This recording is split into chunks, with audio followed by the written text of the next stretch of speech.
What if I told you Persia never truly disappeared, it simply changed its name? Why would a civilization with thousands of years of history choose to present itself to the world under a completely different identity? This is not just the story of a name, it's the story of how power, belief, and perception shape the destiny of an entire civilization. To understand this story, we must go back nearly 4,000 years when nomadic peoples first arrived on this land, bringing with them a language and identity that would echo through history. Their language was part of a vast family distantly related to Latin, Greek, with words like Madar and Padar revealing deep roots that still echo today. Among these early peoples, two groups emerged: the Medes in the north, powerful and organized, and the Persians in the south, smaller and seemingly less significant. But history was about to change, because from these lands would rise a leader whose vision would unite them all and reshape the world forever.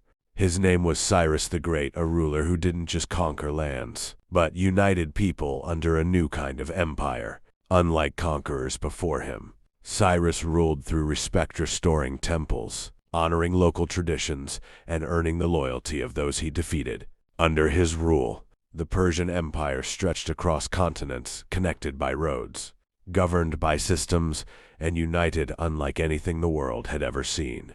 But no empire lasts forever, and from the west came a young conqueror determined to bring it down. In a series of decisive battles, the Persian forces were overwhelmed, its mighty empire collapsing in the face of an unstoppable. But instead of destroying Persia, Alexander embraced it, adopting its customs, and even its vision of rule. To his own men, this was shocking. Had they come to conquer Persia, or become part of it? When he died suddenly at just 32, his empire shattered, but Persia itself refused to disappear. With Alexander gone, his empire fractured, but the legacy of Persia continued to echo through the lands it once ruled. New dynasties rose and fell, but Persia never truly disappeared.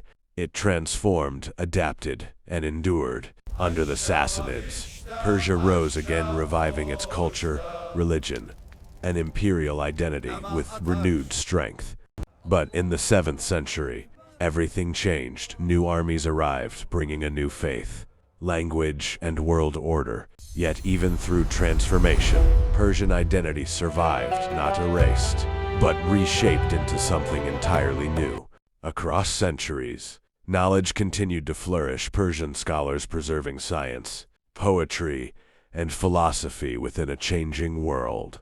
Empires rose and fell: Turks, Mongols, and regional dynasties all left their mark on the land once known as Persia. But under the Safavids, something new emerged: a powerful unification of state and Shia identity that reshaped the region forever. Culture, architecture, and religion flourished together, forming a distinct identity that set the region apart from its neighbors. And then, in the 20th century, a single decision changed how the world would know this ancient land forever. It wasn't just a name change, it was a redefinition of identity, projected onto the world stage in a single diplomatic decision. In 1935, the world officially began using a new name, one that would reshape how history and geography were written forever. For some, it was progress. For others, it felt like losing a connection to a glorious ancient past. Then came the 1979 revolution, transforming the monarchy into a new political and religious reality that changed Iran's place in the world.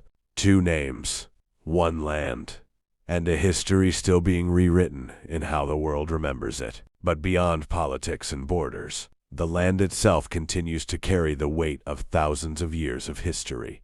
In its art, its poetry, and its traditions, Persia never truly disappeared, evolved. From Cyrus the Great to modern Iran, every era added another layer to a civilization that refused to vanish. And through all its transformations, one question remains: what truly defines a nation? Its name or its story? Because sometimes history doesn't end, it simply changes the way it introduces itself to the world. in every stone, every city, and every story. The past is never truly gone. It lives on beneath the surface of the present. From poets to philosophers, from artists to scientists, Persian identity continued to shape the world in countless unseen ways. Empires rose and fell, but the thread of civilization remained, unbroken, woven through thousands of years of change. Even names may change, borders may shift, but identity is something far deeper than what the world calls you.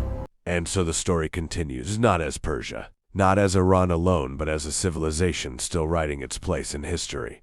Across time and space, the identity of this land continues to evolve. Yet, its roots remain deeply embedded in history. Modern life and ancient heritage exist side by side, each telling a different chapter of the same long story.